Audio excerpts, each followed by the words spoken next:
then the cellular respiration takes place and the total breakdown of glucose takes place and the conversion of CO2 H2 as well as the lot of energy. तो हम यहाँ पर गैसीय exchange में आते हैं, गैसीय विनिमय। एरोबिक रेस्पिरेशन का पहला पार्ट है गैसीय विनिमय। तो गैसीय विनिमय में हमको देखना है किस तरह से हमारे यहाँ बॉडी के अंदर ऑक्सीजन पहुंच रही है, कहाँ, इन द सेल्स। तो आप देख लीजिए रेस्पिरेशन टू टाइप्स का था, एनारोबिक और एरोबिक। एनारोबिक पाया जाता है इसमें लोअर इंडिविजुअल्स में, इसके अलावा पैरासाइट्स में, और एरोबिक इसमें है हायर एनिमल्स या हायर इंडिविजुअल्स।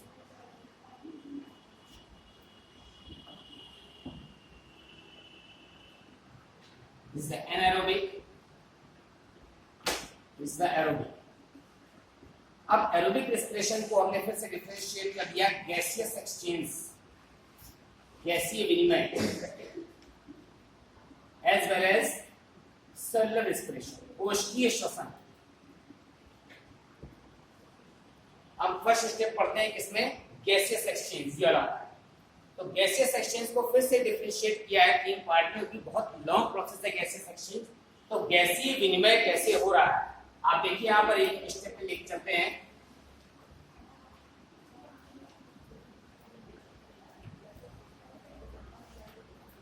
नाम है गैसियस एक्सचेंज।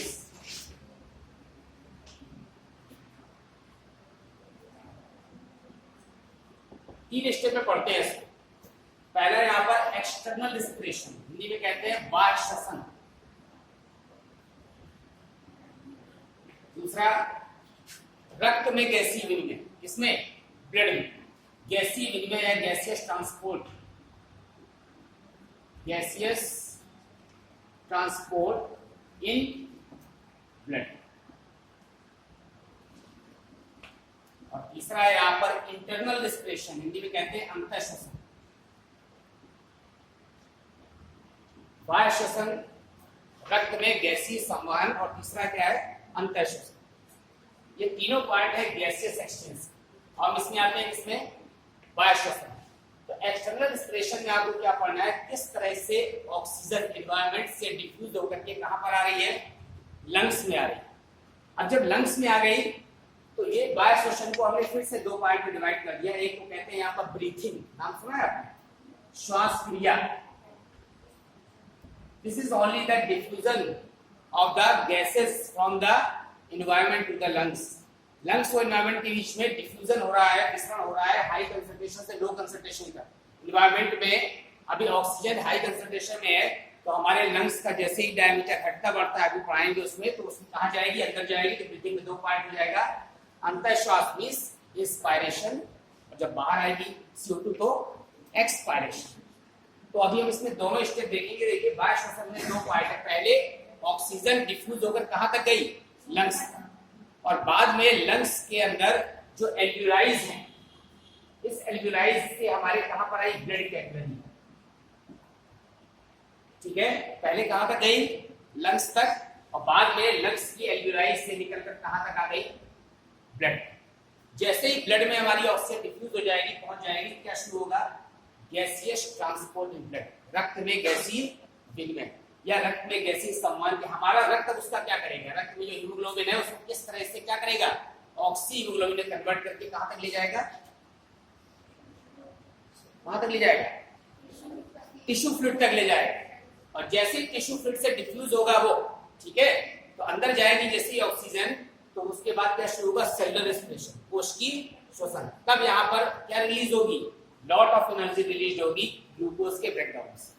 तो बाह्य श्वसन में दो पार्ट है, पहला है ब्रीथिंग माने श्वास क्रिया, और दूसरा है यहाँ पर gaseous exchange between the blood capillary as well as alveoli, वायु कोष्ठक और रक्त केशिका के मध्य विनिमय। एक्सटर्नल रेस्पिरेशन, एक्सटर्नल, इंटरनल, ठीक है। तो ये जो एक्सटर्नल रेस्पिरेशन है, इसमें दो पार्ट हो गए, ब्रीथिंग हो गया, श्वास क्रिया, और दूसरा हो गया exchange, gases exchange between the alveoli as well as blood capillary. ठीक, तो बहुत कॉम्प्लिकेटेड, आपको ये नहीं याद रखना, पूरा स्टेप एक बार में नहीं आता, आप इतना समझ लीजिए। पहले इसमें क्या पढ़ेंगे, ब्रीथिंग, श्वास क्रिया। अब ब्रीथिंग पढ़ने से पहले हमको पता होना चाहिए कि हमारी बॉडी में जो ऑक्सीजन अंदर तक लंग्स तक जाएगी वो किस प्रोसेस से होकर जाएगी, कौन कौन से ऐसे ऑर्गन्स हैं जिनसे होकर ऑक्सीजन डिफ्यूजन कहां तक जाएगी, बॉडी में लंग्स तक जाएगी। तो यहाँ पर जो हमारे रेस्पिरेटरी ऑर्गन्स है उसको पहले हम स्टडी करेंगे, तब किसमें आएंगे, ब्रीथिंग में आएंगे। तो जो मेन रेस्पिरेटरी ऑर्गन्स हैं आपकी बॉडी के, आप बताओ कौन से हैं।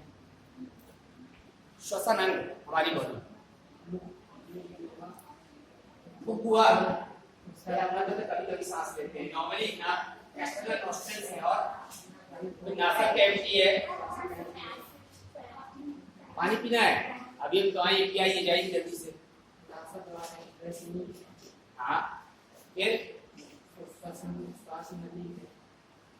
और बताइए। चलिए ठीक है, देखिए जो मेन रेस्पिरेटरी ऑर्गन्स हैं हमारे, तो अगर आप रेस्पिरेटरी ऑर्गन्स में आते हैं, सारे जितने भी टॉपिक्स हैं सब बुक में लिखे हुए, फिलहाल बहुत ज्यादा कॉपी राइटिंग चक्कर ना रही है, आप इसको समझिए। रेस्पिरेटरी ऑर्गन्स में यहाँ पर एक्सटर्नल नॉस्ट्रल्स है, बाय नासाक्षम, हमारी जो नोज है यहाँ पर एक ड्रॉप नोज मानी जाती है। ड्रॉप नोज इसलिए है कि हमारी जो एक्सटर्नल नॉस्ट्रल्स है नीचे की तरफ, इसलिए क्या कहते हैं इसको, ड्रॉप नोज कहते हैं। तो ये जो बाहर एक्सटर्नल नॉस्ट्रल्स हैं,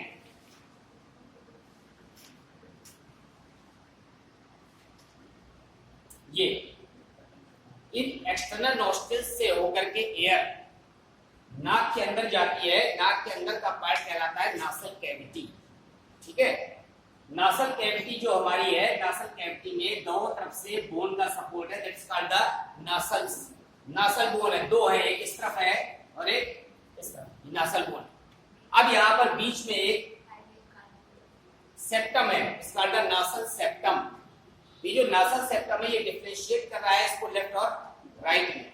तो दोनों अलग अलग पैसेज से होकर के एयर कहाँ जा रही है, अंदर जा रही है। इसी नासल पैसेज में यहाँ पर जो टॉप पर जो बोन है उसको कहते हैं वोमर। ये कौन सी थी, नासल, ये वोमर है। वोमर के और ऊपर आते हैं यहाँ पर तो कौन सी बोन आती है, मैक्सिली आती है। मैं इस तरह से एरो करके लिख दे रहा हूँ, मैक्सिली आती है। और थोड़ा ऊपर आते हैं तो पैलेटाइन आता है, इसमें ऊपर बढ़ रहे हैं, इसके ऊपर पैलेटाइन आती है और पैलेटाइन के बाद क्या आती है, एथमॉइड। एथमॉइड कहां पर पहुंच गए, हमारा जो आई बॉल है ना, आई बॉल का जो सॉकेट है उसके साइड वाली बोन क्या है, एथमॉइड। तो यहां से होते हुए हम आगे बढ़ रहे हैं, वोमर, मैक्सिली, पैलेटाइन और एथमॉइड। एथमॉइड का ही एक और नाम क्या कहते हैं इसको, टर्बाइनल बोन कहते हैं। तो आप दो पार्ट हो गए यहाँ पर, लेफ्ट और राइट जो नासल पैसेज है, इसमें वोमर, मैक्सिली, पैलेटाइन और एथमॉइड, इसको टर्बाइनल बोन भी कहते हैं। अब इसके बाद जो नासल पैसेज है,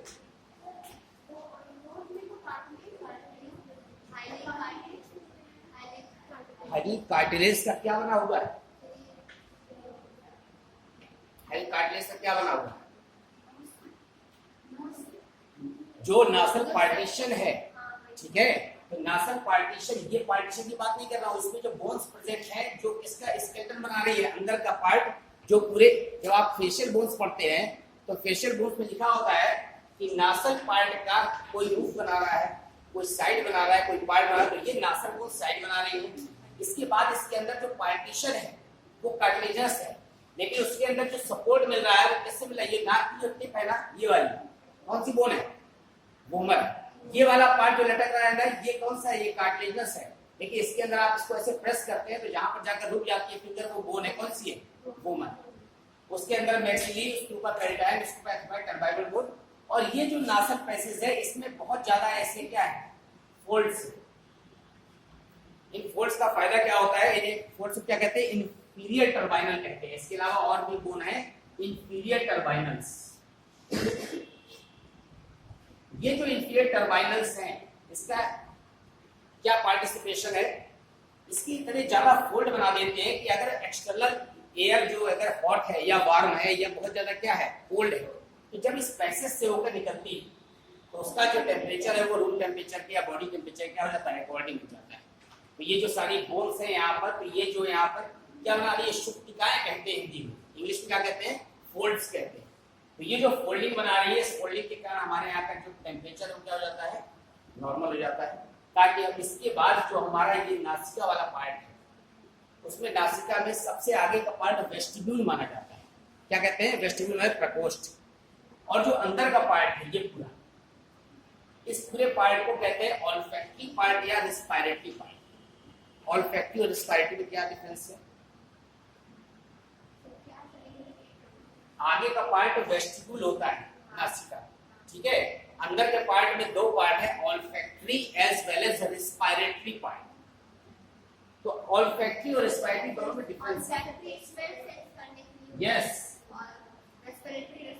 अब आप यहाँ पर देखेंगे जो ऑल्फैक्टरी और रेस्पिरेटरी पार्ट्स है, यहाँ पर इंफ्लेट टर्बाइनस जिसमें बोले हैं, तो इसमें एक मेम्ब्रेन होती है, कौन सी? निडेरियन मेम्ब्रेन, नाम सुना है? ये जो निडेरियन मेम्ब्रेन होती है that is responsible for the smell. तो किसी भी तरह की जो फाउल स्मेल होती है वो इस मेम्ब्रेन के द्वारा पहचानी जाती है। किस पार्ट में होती है? वेस्टिब्यूल के ठीक पीछे, नासल पार्ट में वेस्टिब्यूल के ठीक पीछे। अब इसके बाद जो रेस्पिरेटरी पार्ट है, उस रेस्पिरेटरी पार्ट में बहुत सारे क्या होते हैं? म्यूकस ग्लैंड्स होती है जो म्यूकस सीक्रेट करती रहती हैं। और इस वाले पार्ट में नासल हेयर्स होते हैं। एक्सटर्नल पार्ट में हेयर्स क्या करते हैं? डस्ट को रोक लेते हैं। इसके अलावा जो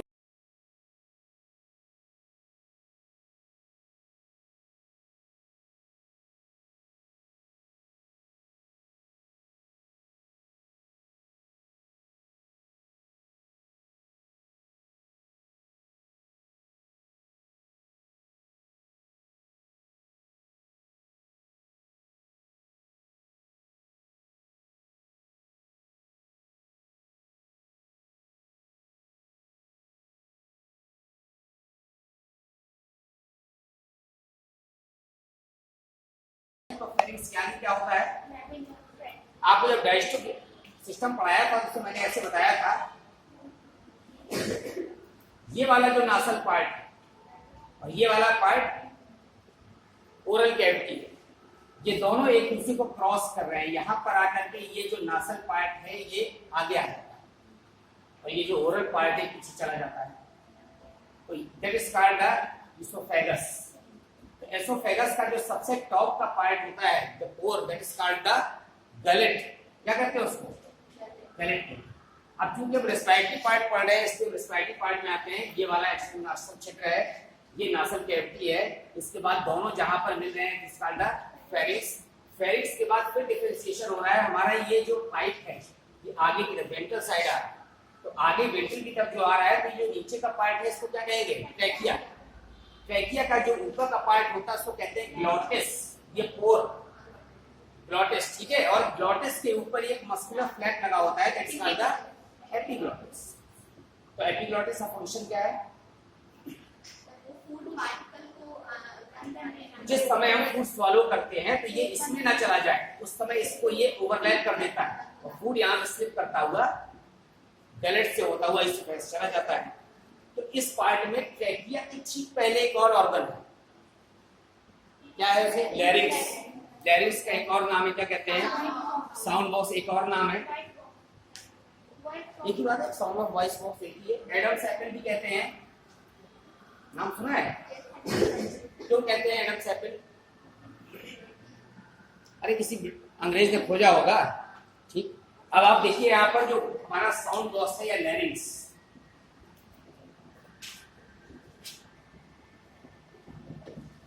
ये जो एडम सैपल है इस मेनली कार्टिलेजिनस है।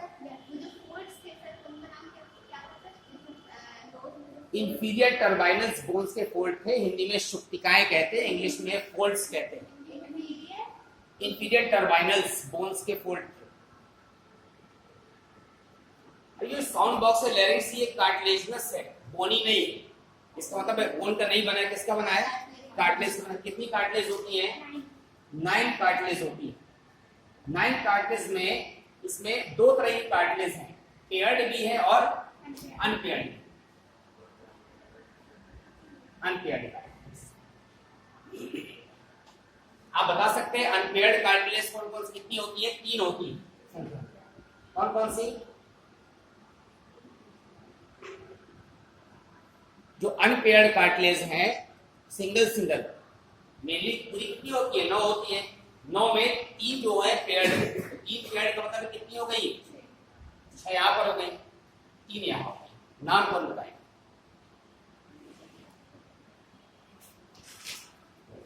एक थायराइड कार्टिलेज हो गई, एक क्रिक्वाइड हो गई, और तीसरा क्या हो गया, एपिग्लॉटिस। अभी आपने एपिग्लॉटिस देखा था स्ट्रक्चर, क्या नाम हो गया इसका, एपिग्लॉटिस। तो थायराइड, क्रिक्वाइड और एपिग्लॉटिस। जो पेयर्ड कार्टिलेज यही बड़ी है मेनली, सबसे मेन ये है थायराइड। जो यहाँ पर पेयर्ड कार्टिलेज है, जो पेयर में पाई जाती है, वो 3 पेयर्स होती है। जो 3 पेयर्स है, नाम बता सकते हैं? एक होती है एरिथ्मॉइड, एक मतलब पेयर, ठीक है। दूसरा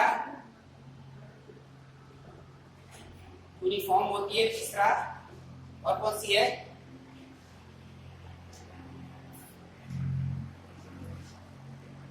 और कौन सी,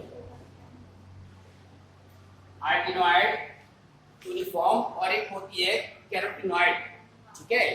हाँ, थोड़ा सा प्रोनाउंसिएशन का डिफरेंस है। तो 3 पेयर हो गए यहाँ पर, और ये अनपेयर्ड है, थायराइड, क्रिक्वाइड, एपिग्लॉटिस। आप यहाँ पर देखेंगे, अगर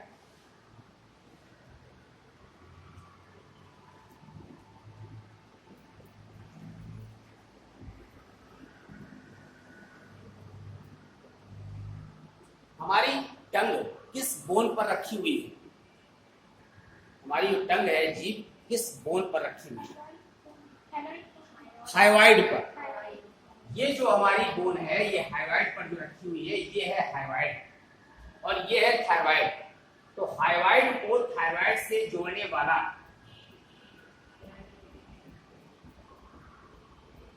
ये स्ट्रक्चर, ये क्या कहलाएगा, ये देख रहे हैं, ये क्या है, थायराइड है, ये क्या है, थायराइड है। इस दोनों को लिगामेंट से जोड़ा हुआ है, जिससे कहते हैं हायोथायराइड लिगामेंट, हायोथायराइड लिगामेंट। तो लिगामेंट और टेंडन बताया था आपको, बताइए लिगामेंट, व्हाट इज लिगामेंट? हाँ, ठीक है। और आप देख रहे हैं यहाँ पर बोन को बोन कनेक्ट करता है, लेकिन जो कार्टिलेज है वो भी कार्टिलेज कैसी है, यहाँ पर जब स्केलेटल सिस्टम पढ़ते हैं तो 2 पार्ट होते हैं, एक होता है कार्टिलेज, एक होता है बोन। तो कार्टिलेज और बोन में थोड़ा सा डिफरेंस है कि कार्टिलेज लेस हार्ड होता है, और इसके अलावा जो कार्टिलेज की यूनिट होती है उसे क्या कहते हैं, कॉन्ड्रोसाइट्स बोलते हैं। उसका जो मैट्रिक्स होता है उसको कौन बोलते हैं, इतना ही डिफरेंस है। अब इसके बाद नीचे की ओर क्रिक्वाइड लगी होती है, क्या लगी है, क्रिक्वाइड कार्टिलेज। ये थायराइड है, ये क्रिक्वाइड लगी है। अब क्रिक्वाइड के ये ऊपर यहाँ पर क्या लगा होता है, एपिग्लॉटिस यहाँ पर लगा होता है, ये यहाँ पर लगा हुआ एपिग्लॉटिस। ये थायराइड हो गया, ये क्रिक्वाइड हो गया, ये एपिग्लॉटिस हो गया। तो अब आप इसके नीचे क्या लगा हुआ है, ट्रैकियल रिंग्स लगे हैं। ट्रैकिया नाम सुना है, श्वास नली। हमारे साउंड बॉक्स के नीचे क्या होता है, ट्रैकिया होता है।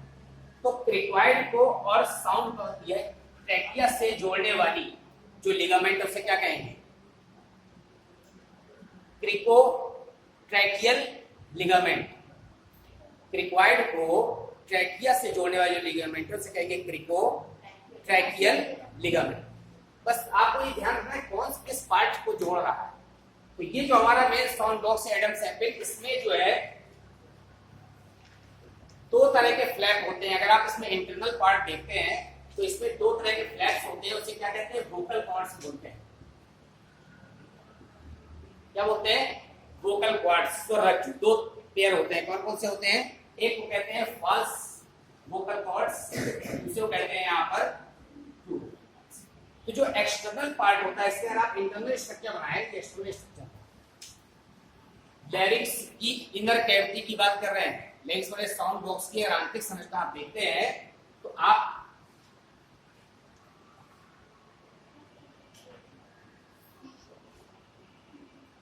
ये देख रहे हैं, आप ये फॉल्स वोकल कॉर्ड्स हैं, ठीक है। और ये क्या लगे हुए हैं यहाँ पर, ये ट्रू वोकल कॉर्ड्स है। ये फॉल्स वोकल कॉर्ड्स है, ये ट्रू वोकल कॉर्ड्स है। तो false vocal cords outer surface पर होते हैं और जो ट्रू वोकल कॉर्ड्स होते हैं इनर सरफेस पर होते हैं। मेन जो साउंड प्रोड्यूस होता है, तो जो एयर जाती है, ये एयर यहाँ पर ये जो फ्लैप्स हैं या वोकल कॉर्ड्स हैं, इससे टकराती हुई निकलती है, तो इसके वाइब्रेशन से साउंड प्रोड्यूस होता है। अब प्रैक्टिस करके कुछ लोग इसमें साउंड को क्या कर देते हैं, अच्छा म्यूजिक में कन्वर्ट कर देते हैं, वो हमारे ऊपर है। लेकिन केवल साउंड जो प्रोड्यूस होता है वो यहाँ पर जो वाइब्रेशन जा रहे हैं एयर के, उसके वाइब्रेशन के कारण से ये साउंड प्रोड्यूस हो रहा है। तो फास्ट वोकल कॉर्ड्स और ट्रू वोकल कॉर्ड्स में जो इनर पेयर होता है उसे ट्रू वोकल कॉर्ड्स कहते हैं। उसी के वाइब्रेशंस क्या प्रोड्यूस होती है, साउंड प्रोड्यूस होती है। अभी प्रैक्टिस पर जो है हमारे साउंड के जो वो है पिच, वो जगह तेज हो जाता है। अब हम आते हैं इसके बाद किसमें, मेन पार्ट ट्रैकिया। ट्रैकिया आपने सबने देखा है यहाँ से कि ये ऐसा पार्ट आप बना सकते हैं। अब ये ट्रैकिया में ये क्या लगे हुए हैं, what is this, these are the cartilaginous rings। ये cartilaginous rings हैं वो C shaped हैं। What is the function of cartilaginous rings? क्या फंक्शन? आपने कभी जो है कॉलम भरते हुए देखा है, जब कहीं घर बनता है तो जो पिलर बनते हैं तो पिलर में छड़ें लगी होती हैं, उस छड़ों को चारों ओर से ऐसे एक रिंग से सपोर्ट देते हैं ताकि कहीं पर छड़ फैल ना जाए या कहीं सिकुड़ करके एक प्लेस पर ना जाए, तो चारों तरफ बराबर बैलेंस रहे पावर का। इसीलिए क्या करते हैं, उसमें रिंग्स डालते हैं, that is the cartilaginous rings. ये रिंग्स क्या करती है, ये हमारी जो ट्रैकिया श्वास नली है इसको पिचकने से रोकती है। अगर कभी ये हमारी रिंग्स ना पड़ी होती तो हमारी ट्रैकिया आपस में क्या हो जाती, ओवरलैप कर जाती और ये चिपक जाती, तो यहाँ से जो ऑक्सीजन अंदर जा रही है या गैसेस एक्सचेंज हो रहा है वो रुक जाता है। तो ये जो कार्टिलेजिनस रिंग्स है इस ट्रैकिया में, तो ट्रैकिया की अगर आप वॉल देखें तो सबसे बाहर जो एक वॉल होती है उसे कहते हैं आउटर वॉल। इसकी इनर वॉल की बात कर रहे हैं।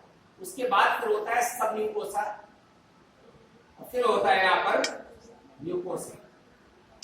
तो अगर आप ऐसे इसकी इनर वॉल बनाते हैं तो सबसे अंदर सपोज करिए ये वाला पार्ट है म्यूकोसा और ये वाला सबसे बाहर पार्ट है, ये हो गया आउटर कोट। जो आउटर कोट होता है वो कनेक्टिव टिश्यू का बना होता है।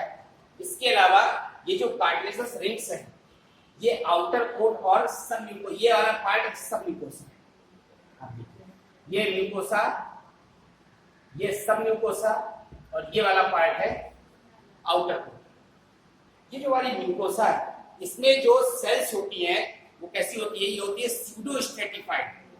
तो स्यूडो स्ट्रेटिफाइड वो भी सिलिएटेड, इसका मतलब है कि यहाँ पर जो सेल्स लगी होंगी तो सबसे पहले बेसमेंट पर तो यहाँ पर कॉलमनर सेल्स होगी और इन कॉलमनर सेल्स के ऊपर ऐसे ऐसे सिलिया लगी।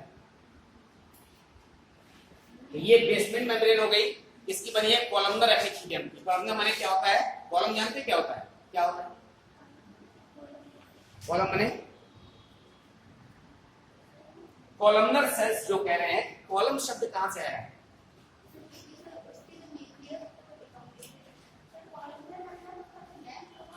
पिलर लाइक से। इसको थोड़ा सा और लंबा ऐसे बना, ये कॉलमनर पिलर लाइक, ठीक है।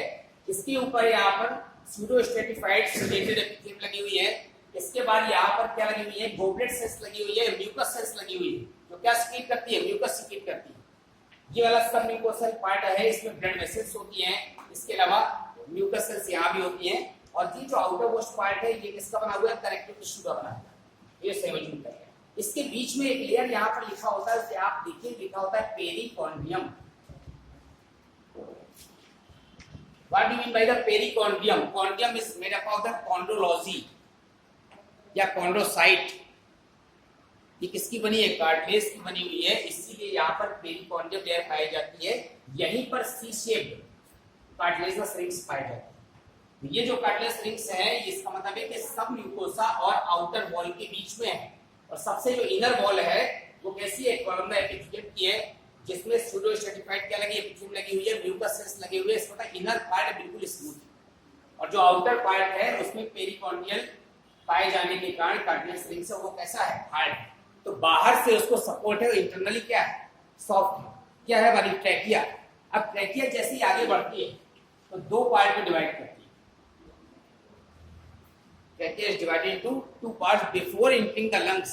हमारा जो मेन रेस्पिरेटरी ऑर्गन कौन सा है, लंग्स है, फेफड़े। कहाँ पाए जाते हैं, थोरेसिक कैविटी। तो थोरेसिक कैविटी में हमारे जो लंग्स पाए जा रहे हैं, तो ये जो कार्टिलेजिनस रिंग्स वाली जो ट्रैकिया आई है, ऐसे ट्रैकिया हमने बनाया, ये ट्रैकिया आ रही है, ये ट्रैकिया में रिंग्स बने हुए हैं। अब ये जो trachea is differentiated into two parts. What is name, bronchioles नहीं, ब्रोंक्यूल्स थोड़ा देखिए, प्राइमरी। सबसे पहले डिवीजन हुआ से नाम पड़ा प्राइमरी ब्रोंक्यूल्स, ठीक है। अब ये किस में इंटर करती है? लंग्स में इंटर करती है। तो लंग्स हमारा मेन रेस्पिरेटरी ऑर्गन है, वाइटल ऑर्गन है, ठीक, थोरेसिक कैविटी में पाया जाता है, डबल लेयर्ड होता है, चारों तरफ से डबल लेयर से घिरा हुआ होता है। वाइटल का मतलब होता क्या है? लिविंग, सजीव।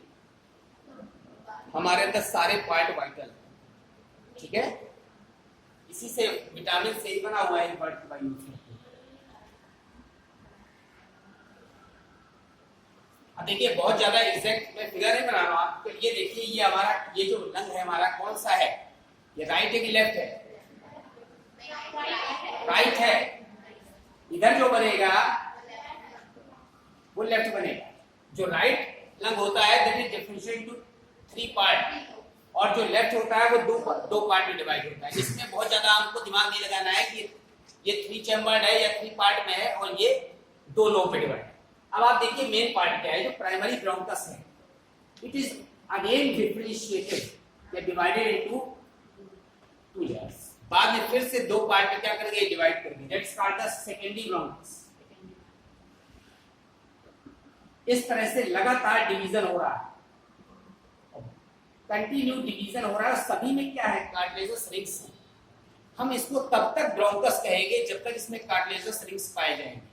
तो ये यहाँ पर 10 से 15 बार मल्टीप्लाई करता रहेगा और लगातार हम क्या कहते रहेंगे? ब्रोंकस। अंत में सबसे लास्ट जब आएगा उसे कहेंगे यहाँ पर पल्मोनरी ब्रोंकस, ठीक है, या इंट्रालोबुलर ब्रोंकस।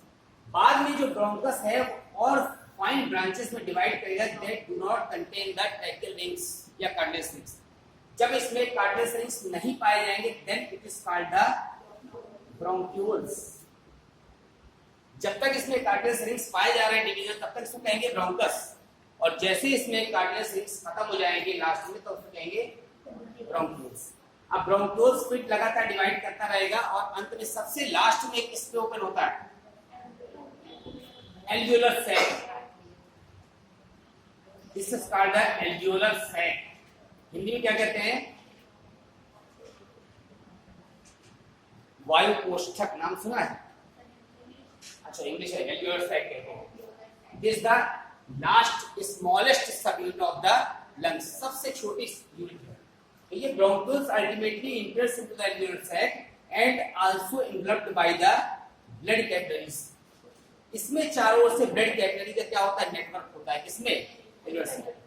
इतनी बार जो डिवीजन हुआ from the trachea to the alveolar sac, इतनी बार जो division is called the respiratory tree. नाम सुना है? हिंदी में कहते हैं श्वसन वृक्ष। What is respiratory tree? The continuous branching of the trachea from the primary bronchus to the last branch is called the respiratory. तो इतना ज्यादा डिवीजन ये हो रहा है कि यहाँ पर 50 करोड़ एल्वियोलर सैक या एल्वियोलाइज इन द ईच। एक लंग में 15 करोड़ वायु कोष्ठक हैं। 2 लंग्स में कितने? अप्रॉक्स 30 करोड़। जो डायमीटर कितना हुआ इसका सरफेस एरिया अगर आप जोड़ लें तो ये होता है 70 स्क्वायर मीटर। ये जो आपका हॉल है शायद ये 70 स्क्वायर मीटर का होगा, स्क्वायर फीट नहीं, स्क्वायर मीटर का। इतना हमारे लंग्स का डायमीटर या कह लीजिए सरफेस एरिया। तो इतना ज्यादा डिवीजन हो रहा है तो आपको लग रहा है कि लंग्स बहुत छोटे हैं, लेकिन उसका सरफेस एरिया बढ़ाने के लिए बार बार क्या हुआ है? मिलियंस बार डिवीजन हुआ है। तो उसके कारण से इसका सरफेस 70 स्क्वायर मीटर हो गया। तो हमारे लंग्स में इसीलिए इतनी ज्यादा एयर कैपेसिटी। हमारा जो सिलेंडर होता है उसमें कितनी एयर होती है, इतनी गैस होती है? Approx 14 kg। घरेलू एलपीजी सिलेंडर जो होता है उसका वजन हटा दीजिए तो जो गैस होती है अप्रॉक्स 14 kg होती है या 14 पॉइंट समथिंग लीटर होती है। और हमारे बॉडी के अंदर लंग्स में एक बार में अप्रोक्सीमेटली 6 लीटर एयर। जो एथलीट्स होते हैं वो बहुत ज्यादा एक्सरसाइज करते हैं, दौड़ते भागते हैं, उनके लंग्स की कैपेसिटी बढ़ जाती है। जब लंग्स की कैपेसिटी ज्यादा होगी तो एयर ज्यादा अंदर इंटर करेगी। जब ज्यादा एयर इंटर करेगी तो आपको जो रेस्पिरेशन के थ्रू सेलुलर रेस्पिरेशन में ग्लूकोज का ब्रेकडाउन होगा तो बहुत ज्यादा होगा और लॉट ऑफ एनर्जी क्या होगी। इसके लिए हमको चाहिए कि सुबह उठ करके हम फ्रेश एयर में या तो योगा करें या टहलें। अगर हम घर में घुसे रहेंगे, सोते रहेंगे चादर ओढ़ करके तो फ्रेश एयर नहीं मिलेगी। जो CO2 हम सांस से बाहर निकालना एक्सहेल कर रहे हैं वही बार बार CO2 थोड़ी O2 के साथ मिलकर हमारे बॉडी के अंदर जाती रहेगी और फ्रेश एयर नहीं मिलेगी। तो हमारे अंदर जब तक फ्रेश एयर नहीं जाएगी अंदर का CO2 कहाँ नहीं आएगा? बाहर नहीं आएगा। आप ये मत सोचिए जितनी एयर अंदर जा रही है O2 जा रही है उसी कंपैरिजन में CO2 कहाँ रही है, बाहर आ रही है। तो हम जो योगा करते हैं तो बार बार हम क्या करते हैं, डीप ब्रीथिंग करते हैं, गहरी सांस लेते हैं ताकि ज्यादा से ज्यादा फ्रेश एयर कहाँ चली जाए, अंदर, और हमारे बॉडी से जो CO2 का जो स्पेस है वो निकल के CO2 बाहर चले जाए। ये कंटिन्यू प्रोसेस है, CO2 लगातार बनती रहेगी क्योंकि रेस्पिरेशन लगातार होता रहेगा, फूड का ब्रेकडाउन होता रहेगा। तो इसीलिए हम कोशिश करते हैं कि जितनी मैक्सिमम फ्रेश एयर हम ले सके उतनी ही ज्यादा CO2 तेजी से बाहर आएगी और आपको क्या मिलेगी, स्ट्रेंथ मिलेगी। तो यहाँ पर जो लंग्स देख रहे हैं तो लंग्स में यहाँ पर डबल लेयर लंग्स, जो आउटर लेयर होता है लंग्स का उसे क्या कहते हैं, ये डबल लेयर है, this called the parietal pleura. ठीक है ना। अगर यहाँ पर हार्ट होता तो हम क्या करते, कार्डियक मेम्ब्रेन कहा था, यहाँ पर क्या कहेंगे, प्लूरा, पैराइटल प्लूरा। और जो इनर लेयर है that's called the visceral pleura. इन दोनों के बीच में कहीं पर भी लिक्विड नहीं होता है। ठीक है। अगर किसी कारण से थोड़ा सा इसमें क्या म्यूसिलेज होता है, श्लेष्म होता है जिससे चिपकी रहती है, अगर इसी कारण से इसमें लिक्विड इकट्ठा हो जाता है that's called the pleurisy disease. तो प्लूरसी होती है तो दोनों मेम्ब्रेन एक दूसरे पर जो ओवरलैप करती हैं तो सांस लेने में क्या होती है, कठिनाई होती है, पेन महसूस होता है, उसे कहते हैं प्लूरसी। तो छोटा सा ऑपरेशन होता है, यहाँ पर नीडल डाल करके जो एक्स्ट्रा लिक्विड होता है वो मेम्ब्रेन से निकाल लिया जाता है। तो जो इसके बीच की कैविटी है that is only the potential cavity that contains only the mucus not the liquid. If the liquid is present that is called the pleurisy disease. तो ये विसरल प्लूरा इनर मेम्ब्रेन हो गई और बाहर की क्या हो गई, पैराइटल। तो लंग्स में आपने देखा रेस्पिरेटरी ट्री से लेकर के कैसे ट्रैकिया से primary bronchus, secondary bronchus, then ultimately to the bronchioles and ultimately into the alveolar sac. अब आप एल्वियोलर सैक का अगर स्ट्रक्चर देखते हैं, एल्वियोलर सैक में चारों तरफ से ब्लड कैपिलरीज होती है। ये स्क्वेमस एपिथेलियम की बनी होती है, कौन से एल्वियोलाई, और चारों ओर से क्या होती है, ब्लड कैपिलरी होती है। दोनों ही मेम्ब्रेन हाईली परमेबल होती है for the exchange of gases. तो O2 और CO2 के लिए तेजी से क्या होता है, इसमें एक्सचेंज हो सकता है। तो ये वाला कि यहाँ से सीधे ऑक्सीजन डिफ्यूज होकर कहाँ जाने लगती है, ब्लड में जाएगी। तो अभी तक हमारे लंग्स के अंदर ऑक्सीजन आ गई, अब लंग्स से कहाँ डिफ्यूज होगी, ब्लड कैपिलरी। तो जो लंग्स से ब्लड कैपिलरी में ऑक्सीजन डिफ्यूज हो रही है वो ब्लड कैपिलरी में कैसे जाती है आपको पता है कि सबसे पहले किस आर्टरी, आर्टरियोल में जाएगी। हमने कार्डियोलॉजी इसीलिए पहले पढ़ाया है पल संचरण का। तो आपने देखा है कि हार्ट के राइट वेंट्रिकल से, ठीक है, कौन सी ऐसी वो निकल रही थी, ब्लड वेसल निकल रही थी, जो कौन सा ब्लड ले रही थी, impure blood to the lungs and kidney. Pulmonary vein की आर्टरी, आर्टरी जब पल्मोनरी वर्ड यूज करते हैं तो आर्टरी क्या रहता है, इम्प्योर ब्लड। ठीक है। तो पल्मोनरी कौन से ले जा रही है, आर्टरी ले जा रही है, कहां से, फ्रॉम द हार्ट में, फ्रॉम द हार्ट में किस पार्ट से, from the right ventricle. Heart में किस पार्ट से, राइट, राइट किस तरफ है, जो हमारा हमारी लेफ्ट है उस तरफ राइट इंडिकेट है। तो राइट वेंट्रिकल से पल्मोनरी वेन इम्प्योर ब्लड को ले जा रही थी फॉर द ऑक्सीडेशन, कहां पर, लंग्स में, एट फिल्ट्रेशन के कहां ले जा रही थी, किडनी में। तो अभी इनके लंग्स पड़ रहे हैं, तो यहाँ पर जो लंग्स में जब जाएगी इसका मतलब है कि जितनी भी ब्लड कैपिलरी हैं वो सारी ब्लड कैपिलरी कौन सी है, पल्मोनरी है।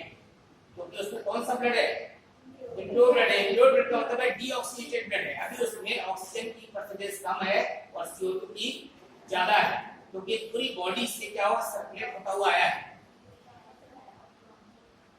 तो आप देखिए इसको बहुत सिंपल फिगर से आप एक्सप्लेन कर सकते हैं कि जो ऑक्सीजन आ रही है वो ऑक्सीजन का डिफ्यूजन कैसे होता है। Suppose it is the alveoli,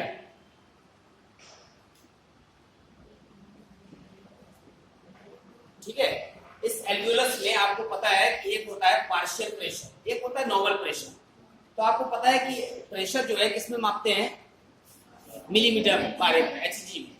तो वन प्रेशर जो है 760 मिलीमीटर HG होता है, 760 नॉर्मल माना जाता है। ये टोटल एयर प्रेशर है। इसमें बहुत सारी गैसेस है एनवायरमेंट में, कौन कौन सी हैं, O2 है, CO2 है, N2 है। हमें मेनली किससे मतलब है, O2 से मतलब है। तो इसमें हर गैस का अपना अलग अलग प्रेशर कहलाता है पार्शियल प्रेशर। ये टोटल प्रेशर है। अगर हम कहेंगे ऑक्सीजन का पार्शियल प्रेशर तो PO2 बनेगा। PO2 का मतलब है इस दाब में ऑक्सीजन का कितना दाब है personal, that is called the partial pressure of oxygen का आंसर। ये जो एल्वियोलाई होता है इसमें यहाँ पर हमने फ्रेश एयर ली, तो फ्रेश एयर का मतलब है मेनली कौन सी गैस है, O2। जो O2 है तो यहाँ पर जो ऑक्सीजन का पार्शियल प्रेशर 104 mmHg होता है, क्योंकि हमने इनहेल किया है, फ्रेश एयर अंदर आई है।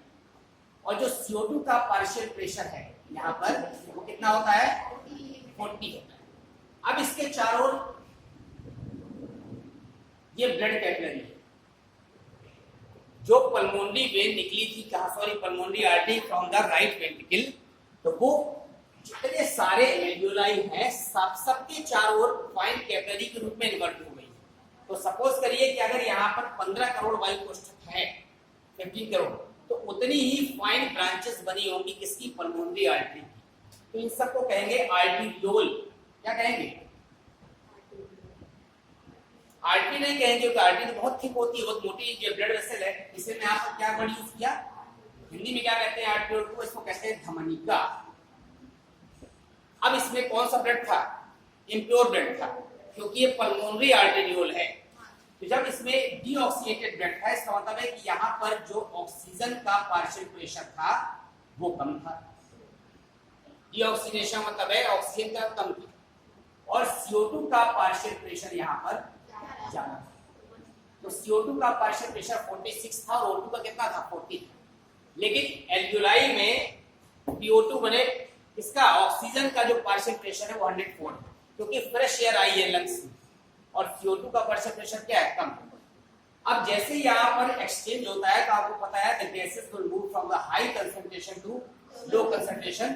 तो ऑक्सीजन आ गई किसमें, ब्लड में, और यहाँ से CO2 निकलकर कहाँ चली गई, लंग्स में। ये जो गैसियस एक्सचेंज है between the blood capillary and alveolus. तो यहाँ से जो इम्प्योर एयर आ रहा है, ठीक है ना, या इम्प्योर क्या आ रहा था, ब्लड आ रहा था, या डीऑक्सीनेटेड ब्लड आ रहा था, यहाँ तक जाते जाते वो क्या हो गया, ऑक्सीनेटेड हो गया, उसे नाम दिया वेन्यूल। कौन सी वेन्यूल, पल्मोनरी।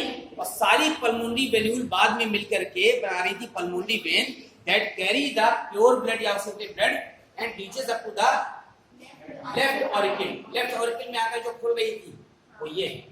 तो आप देखिए यहाँ पर जो आर्टेरियोल है उसमें डीऑक्सीनेटेड ब्लड था, और जैसे ही यहाँ से गैसेस एक्सचेंज हुआ तो हमारे वेन्यूल में कौन सा ब्लड आ गया, ऑक्सीजन।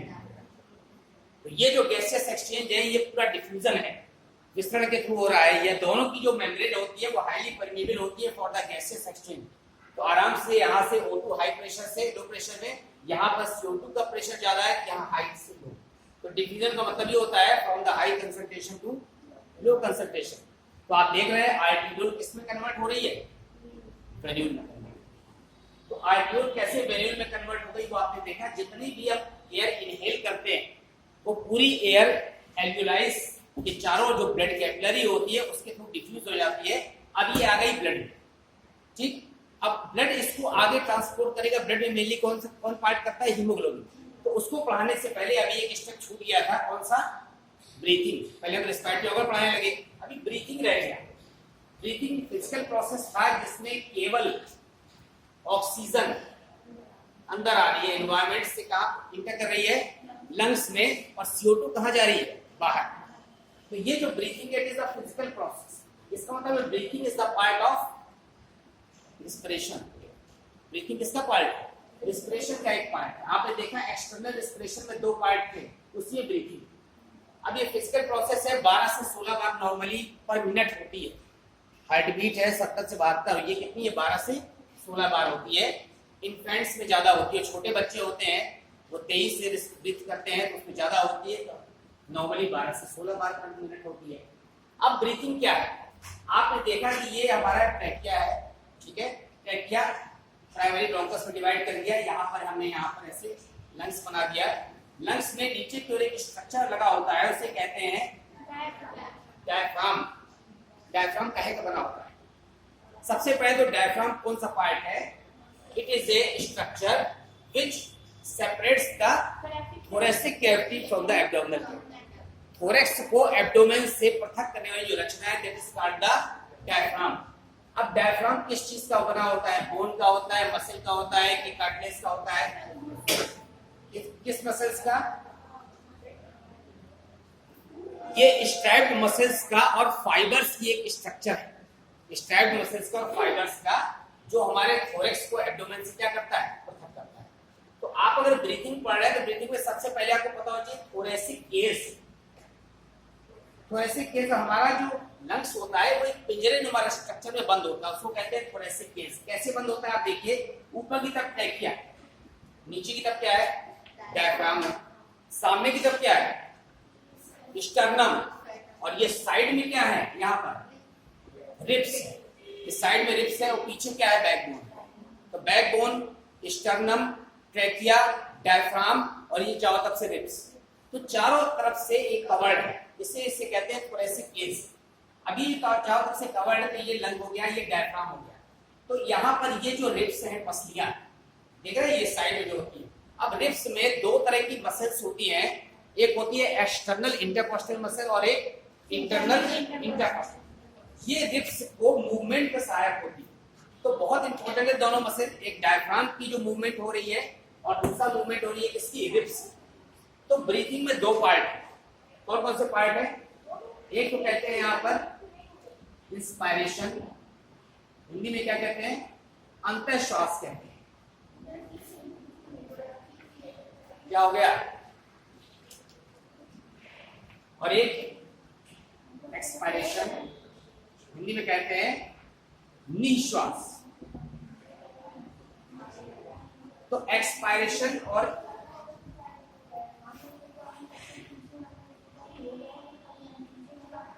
बेटा बाद में डिस्कस कर लीजिए। ब्रीथिंग को दो पार्ट डिवाइड किया, इंस्पिरेशन और एक्सपिरेशन, अंतःश्वास और निश्वास।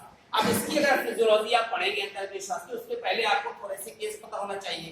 थोरैसिक केस में लंग्स चारों तरफ से क्या है? कवर्ड।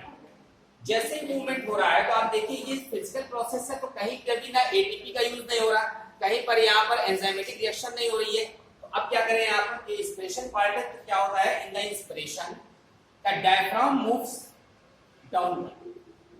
जब हम सांस अंदर लेते हैं तो डायफ्राम कहाँ जाता है? नीचे। शुरू में आप सांस लेते आपको लगे ऊपर आ रहा है, ऊपर नहीं आ रहा। जब आप सांस लेते हैं, अंदर भरते हैं सांस, तो डायफ्राम नीचे की तरफ जाता है एंड रिब्स मूव्स फॉरवर्ड। पसली कहाँ की? आगे की। तो जब डायफ्राम नीचे जाएगा, पसली आगे आएगी, तो इसका सरफेस एरिया या डायमीटर या व्यास क्या हो जाएगा? वॉल्यूम बढ़ जाएगा। जब वॉल्यूम बढ़ जाएगा तो प्रेशर और वॉल्यूम एक दूसरे के इनवर्सली प्रोपोर्शनल होते हैं। तो जैसे ही वॉल्यूम बढ़ेगा तो प्रेशर कम हो जाएगा, तो ऑटोमेटिक एनवायरनमेंट से ऑक्सीजन कहाँ जाएगी? लंग्स में आ जाएगी। That is called inspiration. समझ रहे हैं? In the inspiration process the diaphragm moves downward and the ribs moves forward.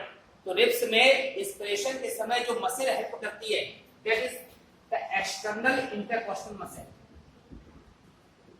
External intercostal,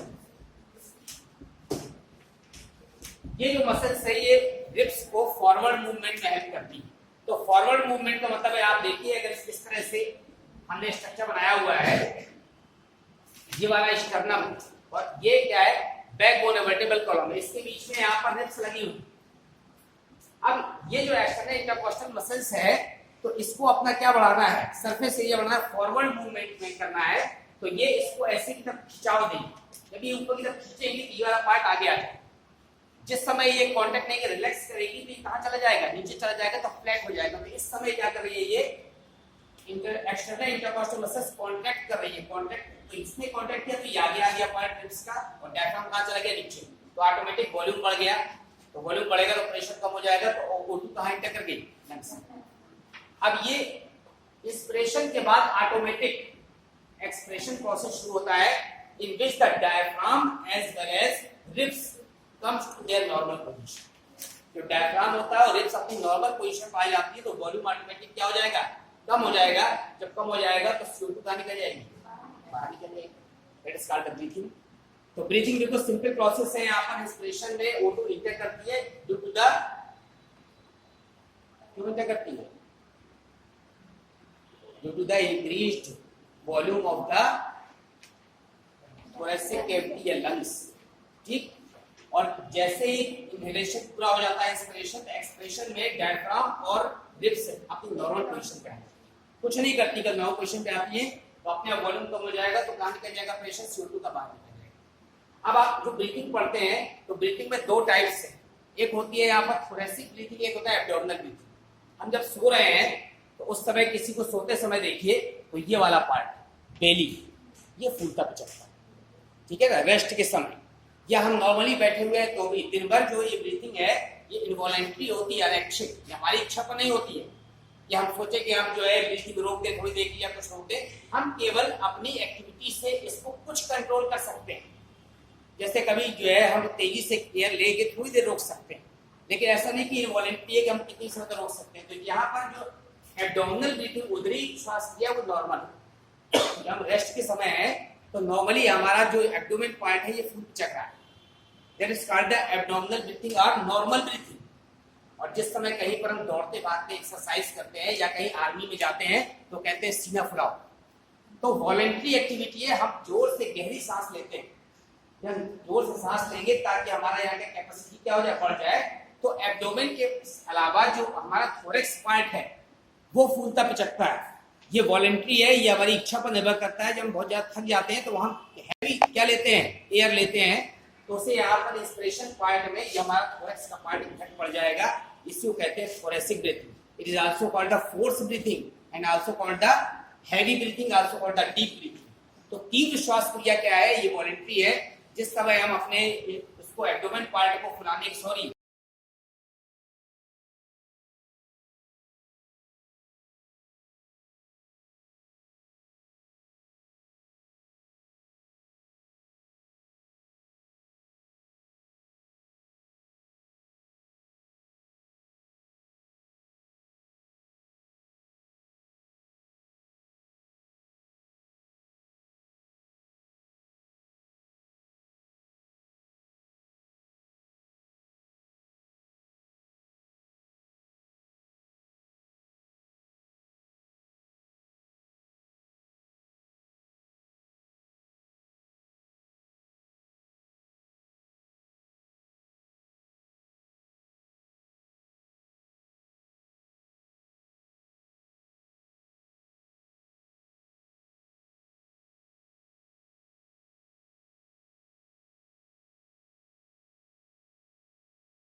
curve यहाँ पर, this the partial pressure of oxygen.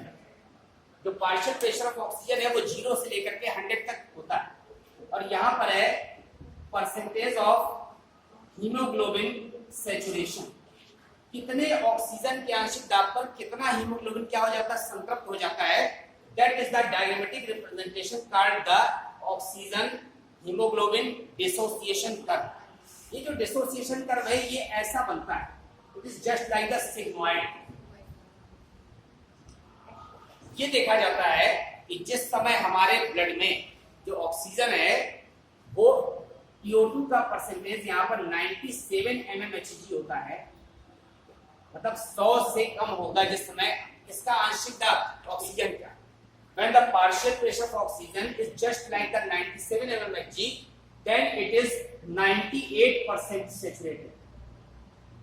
ये यहाँ पर ये है 100%, और ये saturation देखकर ये कितना परसेंट है, 98%। इसका मतलब है 97 mmHg पर हमारा हीमोग्लोबिन 98% ऑक्सीजन से कंबाइन करके सैचुरेट हो जाता है, और जिस समय PO2 का परसेंटेज यहाँ पर 40 mmHg होता है, उस समय जो इसका सैचुरेशन है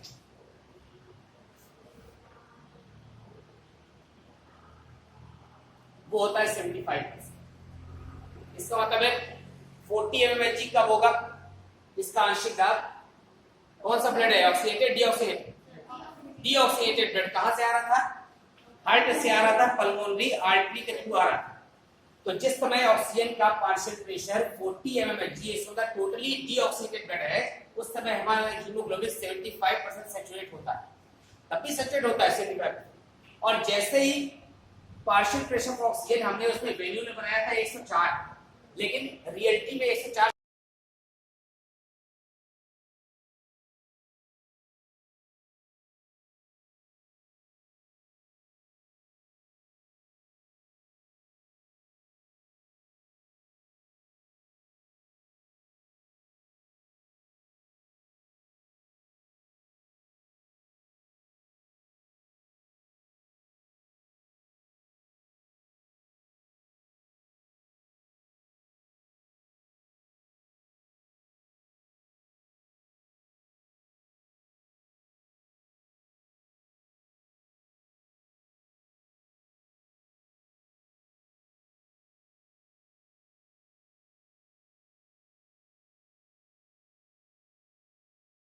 CO2 बढ़ जाए, CO2 एसिडिक होती है, तो हमारी बॉडी में, हमारे ब्लड में लो पीएच का मतलब है CO2 का बढ़ना।